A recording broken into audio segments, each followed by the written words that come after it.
In this video, we're going to look at trading reversals at 3 key price levels. I'll show you where these levels are and how to trade them, and then we'll have a look at the results using those levels across 14 different Forex pairs. For those of you who saw the last video, then this video is part 2, or a follow-up from the last video. In that last video, we traded the exact same levels, but we traded breakouts from them rather than, in this video, reversals. In that previous video, doing all the tests, we noticed that some markets responded very badly to trading breakouts at those levels and assumed that they were so bad that maybe reversing and actually trading reversals rather than breakouts might actually get us some decent results.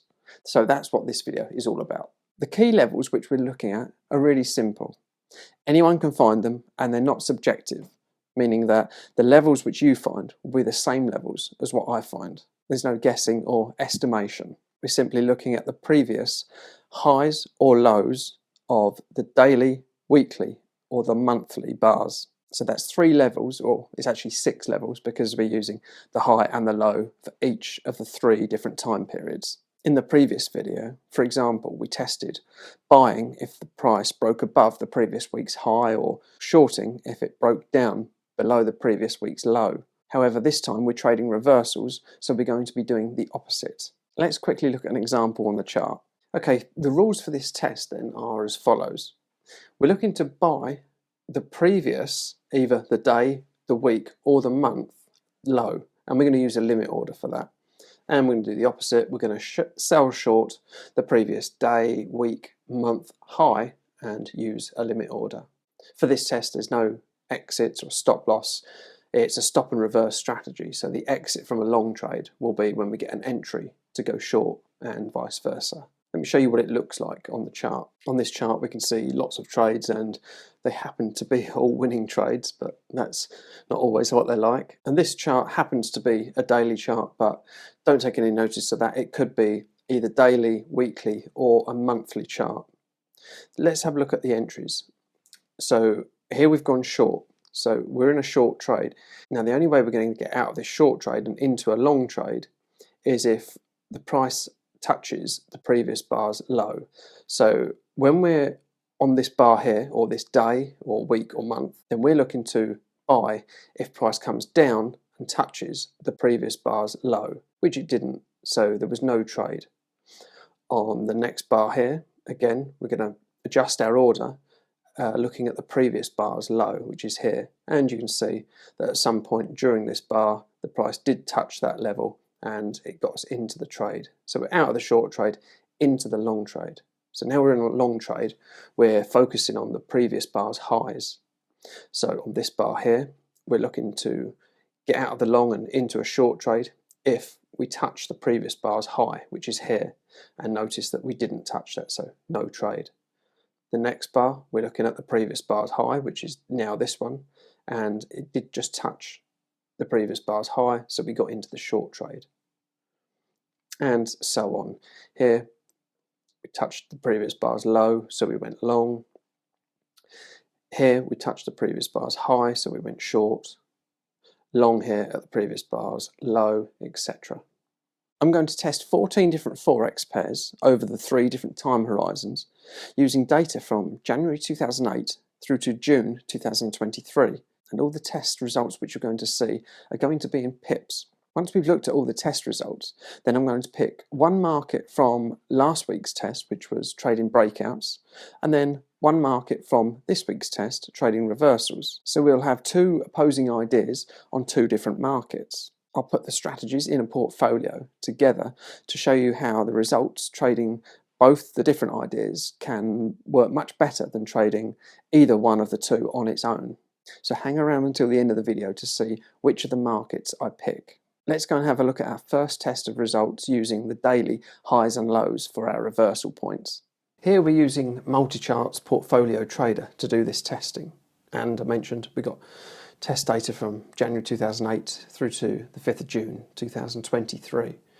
And the strategy which I've got is this one that I've created called Rev Tester, or Reversal Tester.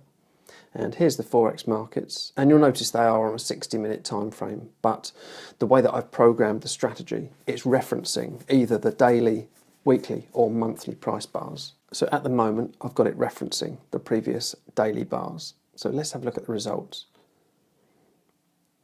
This is the performance report of the total portfolio, and it's a huge loser, loses 18,200 pips. So as a portfolio, it's not a good strategy with an equity curve to back up those awful results. But we're more interested in the individual markets.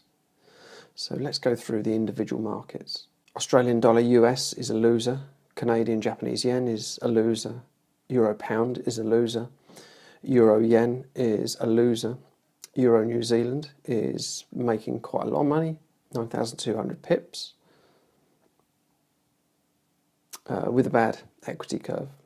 Doing well recently, but overall a bad equity curve. Euro dollar is a big loser. Pound Canadian dollar is the biggest winner, and the equity curve's not bad at all.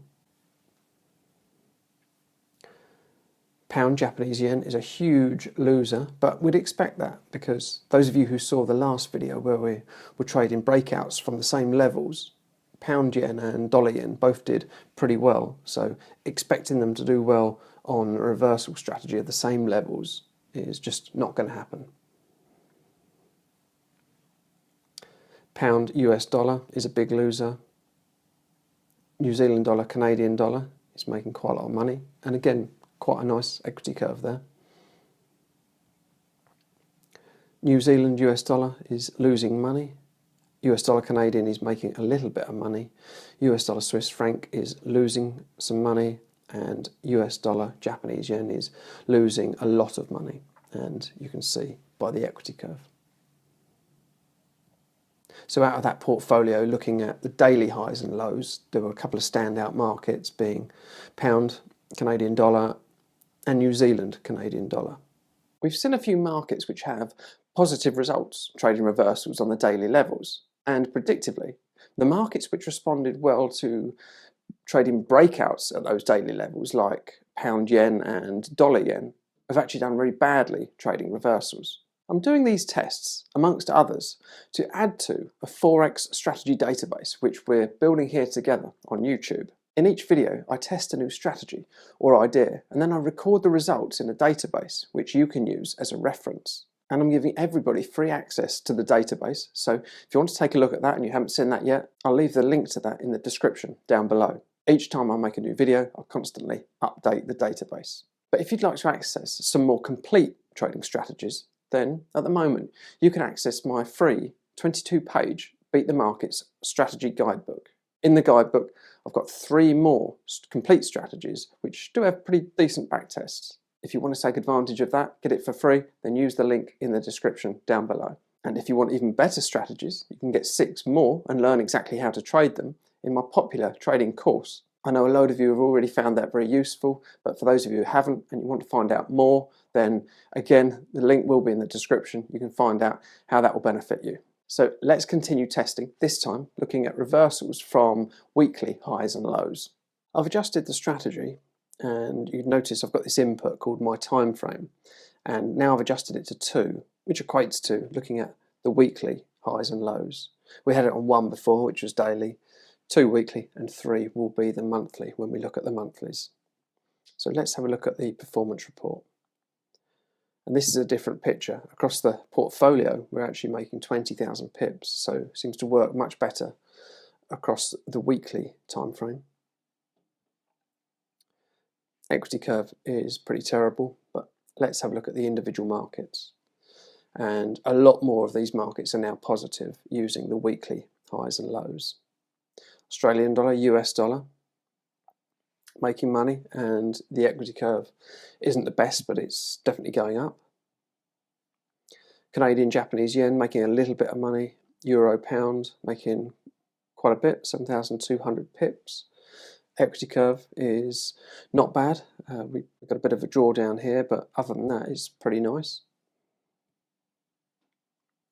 Euro yen is making a little bit of money. Euro New Zealand making a little bit. Euro US making a little bit. Pound Canadian doing pretty well. Equity curve's not very good though. Pound yen losing a lot of money, as we'd expect. Pound US dollar losing money. New Zealand Canadian making a little bit of money. Not a great equity curve. New Zealand dollar US dollar, not a great equity curve. US dollar Canadian, not bad. Equity curve's not great though. US dollar Swiss franc is losing money, and pound Japanese yen is losing money. So overall we have got more pairs which are positive, but none of them particularly stand out as being excellent.